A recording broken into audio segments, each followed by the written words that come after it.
Pumpkin Panic Nightmare Mode expands on the lore and complexity of the game, introducing more horrifying monsters and subplots which give us some hints and clues to what might be actually happening. Hi folks, I'm R, your narrator, and welcome to Pumpkin Panic Nightmare Mode.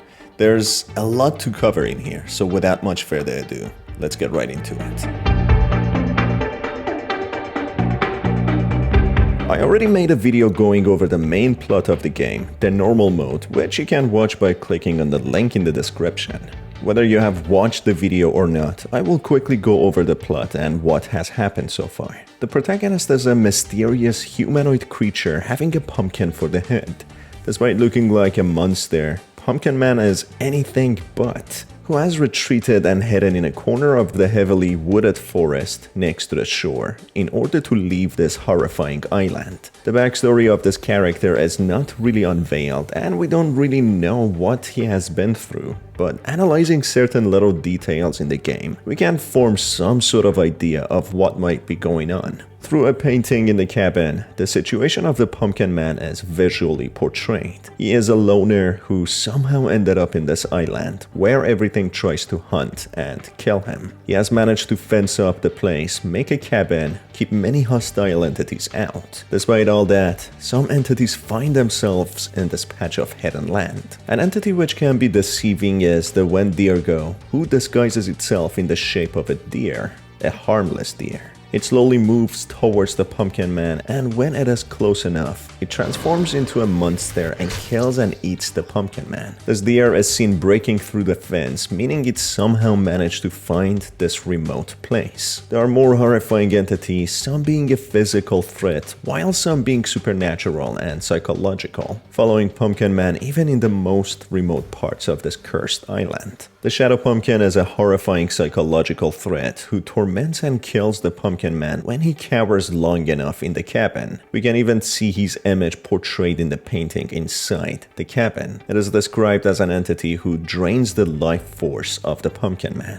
There are other hostile entities like the Happy and Sad Clown, the Crawler, who hides in the forest, and the Well Monster, which doesn't seem to be actually a threat. But there's not much that we know about it. It is clear by now that there are a lot more monsters in this island, but these are the only monsters the Pumpkin Man encounters as he goes into a remote part of the forest and fences it up to stop many monsters from coming in, being in the safer part of this island. The Pumpkin Man also has a crow companion who seem to be working together to find a way out of this place. This place is their last stand, and they work hard together to repair a derelict and damaged boat in order to use it and sail off this place. The crow equally seems to be terrified of other monsters, being vulnerable and a prey here, so he decides to work together with the Pumpkin Man. We manage to leave this place after a few nights of hard work, earning money to buy 4 gears to repair the boat. And we also see the crow following us. Nightmare Mode, as the name suggests, is a much more difficult version of the game, being very punishing, where we learn more about the monsters and this place. It becomes clear that there are more monsters in this island, but they must have not found the Pumpkin Man yet or his remote hideout, hence why they are not seen until the Nightmare Mode. Some new entries are the albino deer, the little pit, which, unlike its name, is a gigantic undersea monster with tentacles, a pumpkin scarecrow who seems to be the owner of the little pit, and wandering souls. Keep these wandering souls in mind, as we will get back to it later. The game starts with the crow companion trying to wake Pumpkin Man up again. Wake up, quick! You have to see this. Something has appeared in the middle of the farm, and it doesn't look good. I think you should go investigate it. On that note, the crow leaves Pumpkin Man some more seeds so they can get grinding to grow those plants and earn some cash. This time around, unlike before, each candle lasts 10 seconds instead of 20, meaning the Pumpkin Man can only stay in the cabin for a total time of 30 seconds, making it very challenging when the crawler comes around. The crawler, on the other hand, gives barely any advance notice with his horrifying tune, giving Pumpkin Man little to no prep time to run back into the cabin.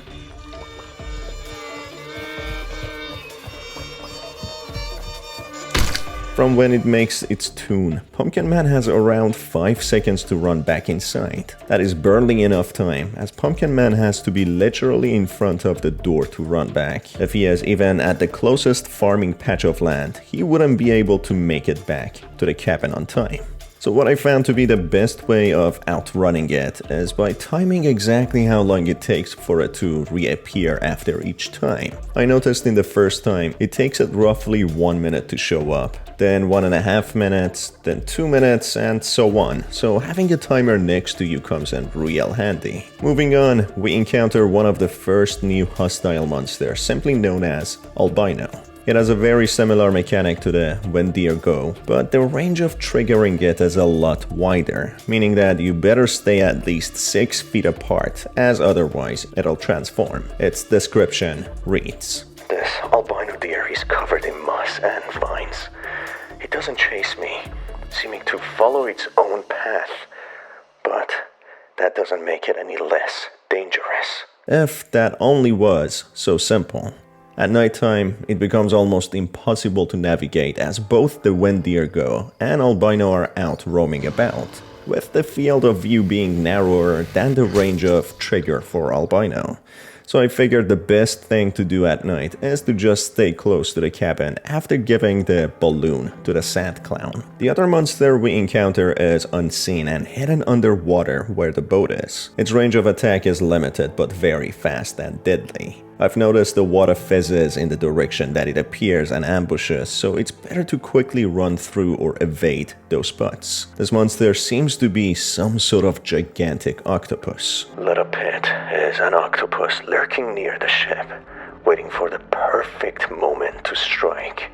Even so, it seems easy to dodge if I move carefully. This entity reveals the island is swarmed and crawling with a range of different hostile beings who are all there to get Pumpkin Man. This entity is also revealed to belong to the Pumpkin Scarecrow, who doesn't seem very hostile at first, but through hints and clues, we learn it must be a demonic lord. The scary Pumpkin Scarecrow explains that the boat is kept hostage by his little pet, the gigantic octopus, so that they can extort Pumpkin Man to run some errands for him. The Pumpkin Scarecrow requires coins to unveil the errands and challenges. This clearly shows how powerful this entity is, who can order and control this huge underwater creature. We later learn, after giving the first coin to this entity, that he needs us to capture wandering souls for him. If you ask me, a very sussy and questionable challenge for sure. What does he want to do with these wandering souls, and why are there wandering and running souls out there in the first place? Putting 2 and 2 together, this paints a clear image that the Pumpkin Scarecrow is more like a demon who consumes and traps souls. These souls possibly belonged to other pumpkin humanoids, just like the protagonist, whom were killed possibly by the other monsters or the Pumpkin Scarecrow, who now are to be captured and tortured by the Pumpkin Scarecrow for eternity. This demon now wants the Pumpkin Man to do its dirty and evil bidding, so he can be let go of in exchange. And to be honest, we don't know for sure if this entity will let us go or not, or if just playing us for a fool. The Pumpkin Scarecrow is very menacing and possibly has the ability of witchcraft, hence why it makes a deal with Pumpkin Man to give it the souls in exchange of letting him go, asking Little Pit to let go of his boat. We even get some sort of a pentagram star sign underneath when he starts ordering us around, which potentially means that he does do witchcraft. Essentially, we need to trade our souls in exchange for so many other innocent souls to save ourselves. The other souls clearly do not want to be captured and are scared, doing all they can to run away, yet they are bound to this place as if the Pumpkin Scarecrow has made them become trapped. Despite looking similar to the Pumpkin Man having a pumpkin for the head,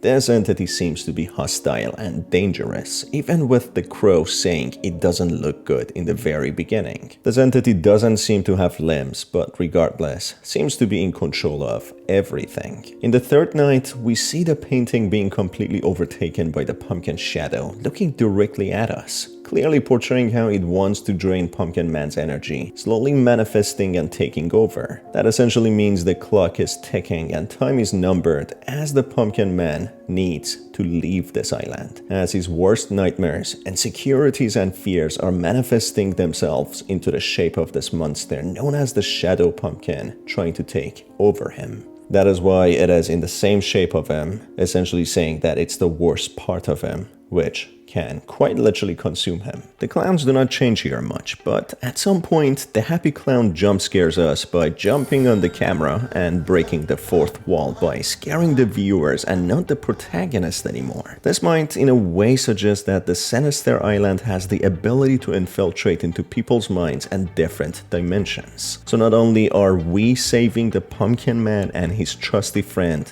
the crow, but we are saving ourselves and our own sanity. Eventually, completing all the challenges and tasks the Pumpkin Scarecrow asks of us, it commands its pet, the octopus, to let go of the boat, untangling its tentacles, when we can fix the boat using the gears and sail off this cursed place. So the question is, what happened to the last mode? Is this a continuation to the last one, acting as subsequent events, or is it a standalone playable mode? Well, most likely it's the latter, being a playable spin-off, but we can't simply ignore massive plot points such as the Pumpkin Scarecrow and other entities. It's clear Pumpkin Scarecrow is a similar type of entity to the protagonist, but more demonic. The wandering souls could also be killed and dead pumpkin people who the Pumpkin Scarecrow wants to trap and enslave. It clearly showed it has the ability of controlling large monsters and even performing witchcraft, so it wouldn't be far-fetched to think that way. The similarities of having pumpkin heads could suggest the normal, intelligent populace in this world are pumpkin-shaped, with the Pumpkin Scarecrow being similar to the normal populace, but being some sort of witch or demon. What are your thoughts and theories? Let me know down in the comments below. As always, it's been your host Star, thanks for being here, and I will see you on the next one. Have a fantastic day.